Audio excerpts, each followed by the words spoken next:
Hey everyone, ready for another deep dive? I am. Always excited to see what we're exploring today. Well, today we're tackling something pretty essential, I'd say. Getting healthier and happier, but in a way that actually works for busy people like us. You know? Oh yeah, I feel that. Like, who has time for a total life overhaul? Exactly. So we're diving into an episode of the Wellness Chat with Dr. T and Dr. Ada. They're both Nigerian medical experts. Okay, I know that podcast. It's super practical, right? Right. And that's exactly what I love about it. It's all about making small, sustainable changes that add up to big results. Love that. Small steps, big wins. So what kind of stuff do they talk about? Well, before we jump into the specifics, I want to kind of put it out there to you, the listener. When you think healthy lifestyle, what comes to mind? Yeah, good question. It's kind of one of those buzzwords we hear all the time. Totally. But the docs actually define it in a way that really resonated with me. Oh yeah. How so? They say it's all about feeling good, consistently, physically, and mentally, every day. Oh, I like that. It's not just about avoiding sickness, but actually thriving, you know? Yes. And Dr. T lays out 4 super simple daily habits to get us there. First up, drink water. Like, actually make an effort to stay hydrated. That's one I'm always working on. But it's so easy to forget throughout the day. I know. I'm terrible at it. But Dr. T mentioned something that really made me rethink things. He said even being a little dehydrated can mess with your brain function. Oh, wow. Seriously? Yeah, like it affects your focus, your energy, everything. Yeah. And I'm all about that brain power, you know? Yeah. Got to stay sharp for all this learning we do. For sure. So, water check. What's habit number 2? Focus on whole foods, which I know we hear this all the time, but Dr. T breaks down why it matters, especially when we're feeling stressed or tired. Yeah, sometimes it's tempting to just grab whatever's quickest. Totally. But he explains that all those processed foods are loaded with stuff that can actually drag you down. Like what? Unhealthy fats, added sugar, artificial ingredients, all that stuff. He says it's like putting cheap gas in your car. It might run, but not very well. Okay, so whole foods are like premium fuel for your body and brain. Exactly. And who doesn't want to run on premium? Right. Okay, I'm sold. What's the next habit he recommends? Movement. But don't worry, he's not talking about crazy, intense workouts. Ew. Because honestly, sometimes I barely have time to breathe. Right. He says even just 30 minutes of anything that gets you moving helps. Walking, dancing, yoga, whatever you enjoy. So it's not about punishing yourself, but just getting your body moving a bit each day. Precisely. And this is one I struggle with, I gotta admit. But he made a point that really stuck with me. Oh, what's up? Exercise isn't just for your physical health. It actually helps with stress too. Aw. Which, let's be real, we could all use a little less of. True that.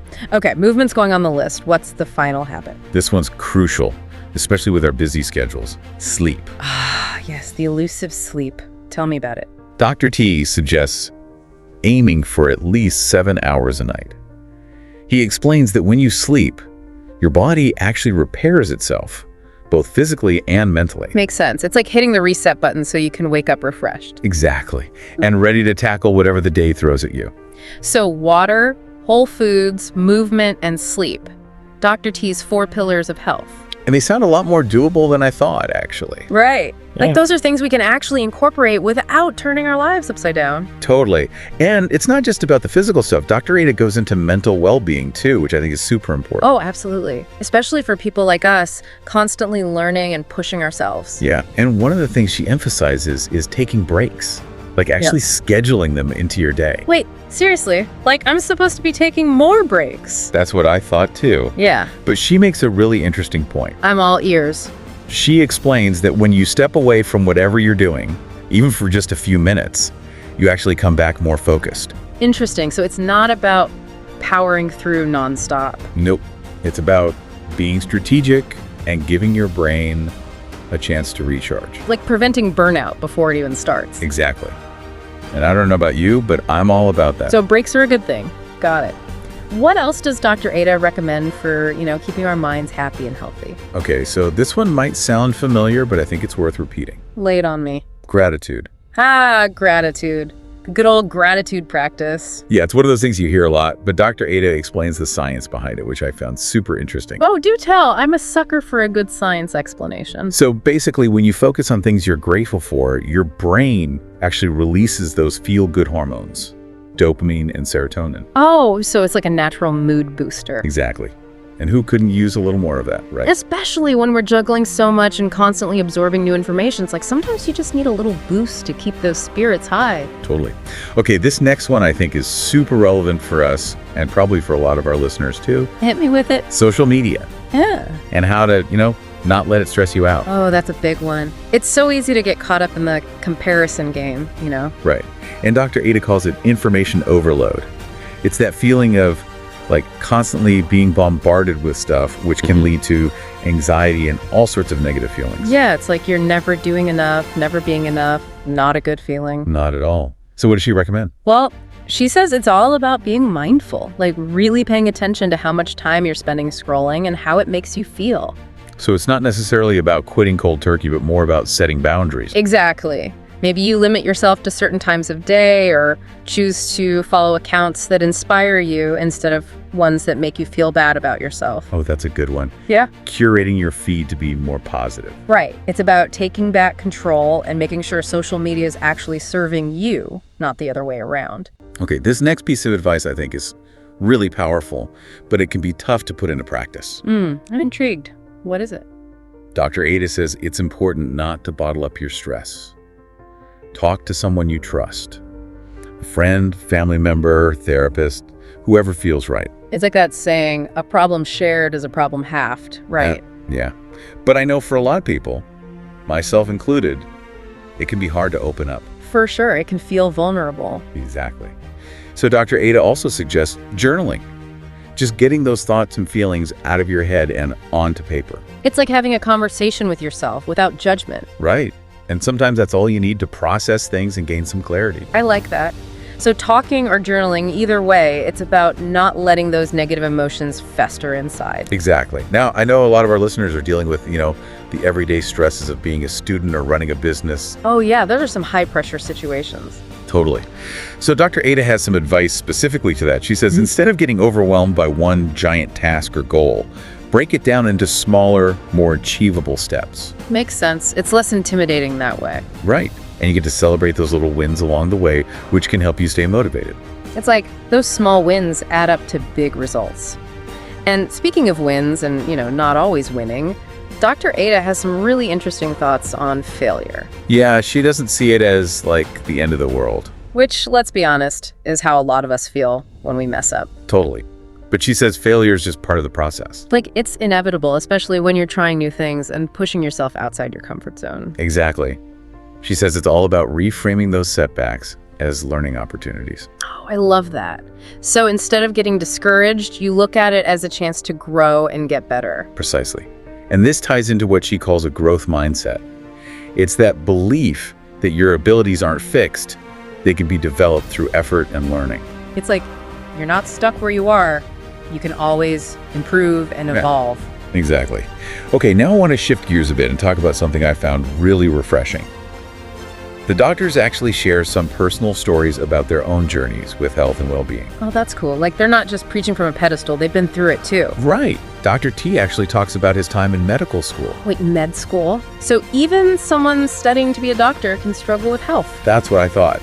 But he says he was constantly exhausted, eating junk food, not taking care of himself. Wow, that's eye-opening. So even the experts have their moments. Totally. But the cool thing is, he realized he needed to make a change. He started planning his meals, drinking more water, prioritizing sleep, all those basic things we've been talking about. So he went back to the fundamentals, and it made a difference. Yep. He said it wasn't about doing anything drastic, just making small, consistent changes. It's that small steps, big wins philosophy again. I love it. What about Dr. Ada? Does she share anything personal? She did. And it resonated with me so much because it's something I struggle with too. What's that? Work-life balance. Oh yeah, that's a constant juggling act. Tell me about it. But Dr. Ada admitted there was a time when she was so focused on her career that she totally neglected self-care. It happens. You get caught up in the hustle and forget to take care of yourself. Exactly. But she realized she had to make a change. She started prioritizing things like rest, exercise, and quality time with her family. So she made a conscious effort to shift her priorities and create a life that felt more balanced. Exactly. And she said something that really stuck with me. What was that? She said, taking care of herself wasn't selfish. It was actually essential. because if you're burnt out and exhausted, you can't show up fully for anything or anyone. So true. It's like that analogy of putting on your own oxygen mask first before helping others. You got to take care of yourself to be able to give your best to the world. Exactly. Wow. I don't know about you, but I'm feeling super inspired after hearing all that. Me too. Like, it's so refreshing to hear advice that actually feels doable, you know? Totally. Wow. It's not about some crazy restrictive diet or spending hours at the gym. It's about making those small changes, building those healthy habits. Exactly. And Dr. T really emphasized that health is a journey, not a race. Right. It's about progress, not perfection. And I think Dr. Ada's advice about mental well-being is so crucial too. Like, we got to take care of our minds as much as our bodies. Absolutely. And all those little things, like taking breaks and practicing gratitude, can make a huge difference. They really can. And what I loved is that both doctors were so open about their own struggles. It just shows that we're all human, you know? Totally. Even doctors have to work at it. It's not like they have some secret formula or anything. Right. It's encouraging, actually. It's like, okay, if they can do it, I can too. Exactly. And it doesn't have to be this big, overwhelming thing. Nope. Just start with one small thing. Like, maybe today you focus on drinking more water. Or maybe you schedule in a 10-minute break to just relax and recharge. And maybe tomorrow you try something else. Exactly. It's all about those small steps, building momentum. Love that. So, as we wrap up this deep dive, I want to leave you with something to think about. Something that wasn't explicitly mentioned in the episode, but it kind of popped into my head while we were talking. Oh, I'm intrigued. What is it? Well, we talked a lot about individual habits. But what about the environment you surround yourself with?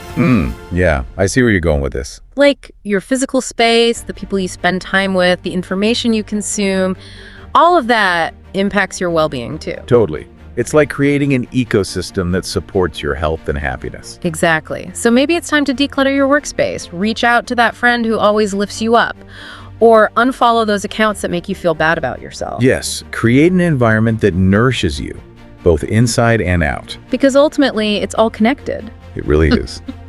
So there you have it, folks. A deep dive into practical tips for a healthier, happier life. Big thanks to Dr. T and Dr. Ada for the wisdom, and all of you for joining us on this journey. Until next time, keep learning, keep growing, and keep taking care of yourselves.